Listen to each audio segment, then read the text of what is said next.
Ho ho ho, James Gunn. You almost got me, but no tears fell from my eyes.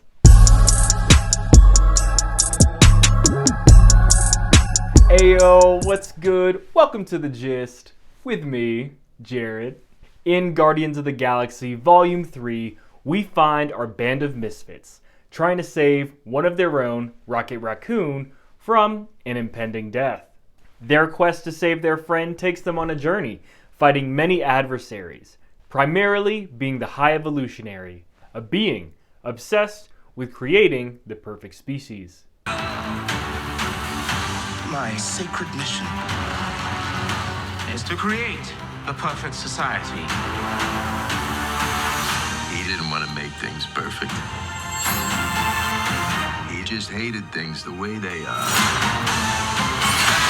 To get things started with my non-spoiler portion of this review, this movie is so wonderful. With the Guardians franchise, we've received a great balance of action, comedy, and heart. This third installment is a splendid return to form, and surprisingly had some deep themes and metaphors that I was not expecting. If you haven't followed along the Guardians' appearances in the MCU, you might have a hard time appreciating the journey these characters go on, and where the development of their story arcs have taken them by the end of this movie.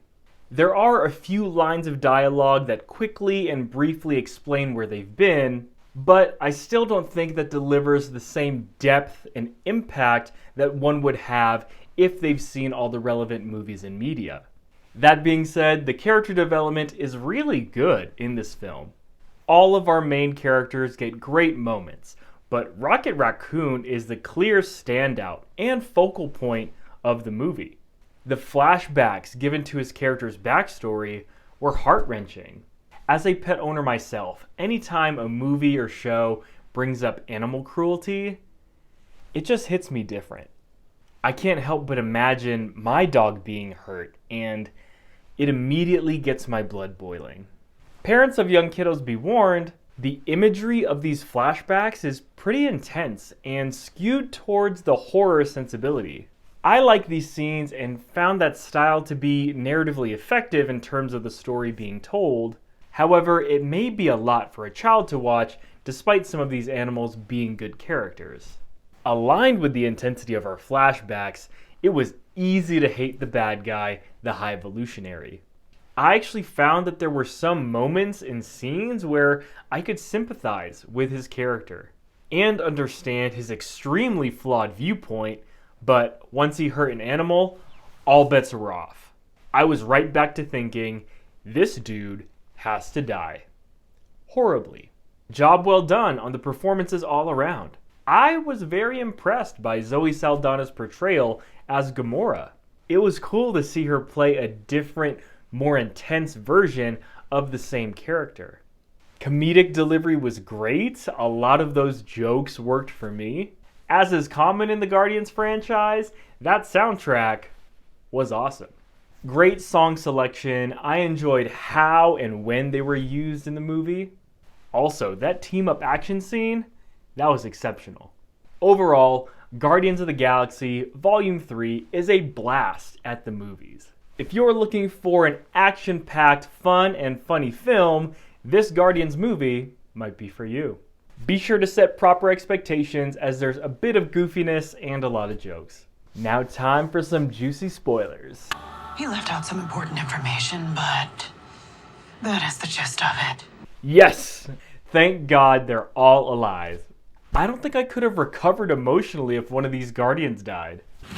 Emotional damage! Mentally, I was ready for Drax to die and even Rocket based on those trailers. But as the story developed, I became more convinced that all our characters were staying alive.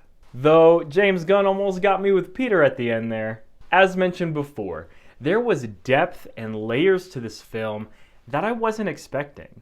First, let's talk about the High Evolutionary. His pursuit of perfection was quite intriguing. I liked how they played up his heartlessness in trying to create the perfect species. I couldn't help but think of the ideas about our existence as it relates to a higher power. As the movie states, some species view this high evolutionary character as their god. And this god, this man in the sky, had a seemingly noble pursuit of creating a utopia, with a really flawed execution. Some may say that about the faiths of our modern age. He is willing to create and destroy at a whim. The beings he creates are mere test subjects to his creation experiment, a very cold and detached reality that can be compared to modern science today. I liked how there were scenes of admiration of Rocket's intelligence and his innovation in particular, as if there was some heart and sympathetic aspect to the high evolutionary. But then that admiration quickly turned into obsession. Though his intentions were noble, his actions condemned him. I enjoyed this character. I also like the underlying tones of personal acceptance. Mantis has a really great back and forth with Nebula at the end of the film, and her line about Drax was so touching. The theme of found family is common in the Guardians franchise and executed well in this film. Now, there were two aspects about this movie that made me a bit uneasy. As mentioned before, the animal cruelty aspect definitely got me heated, an absolutely necessary part of the film that I believe was intended to stir up the exact kind of response I was having for the rest of the audience.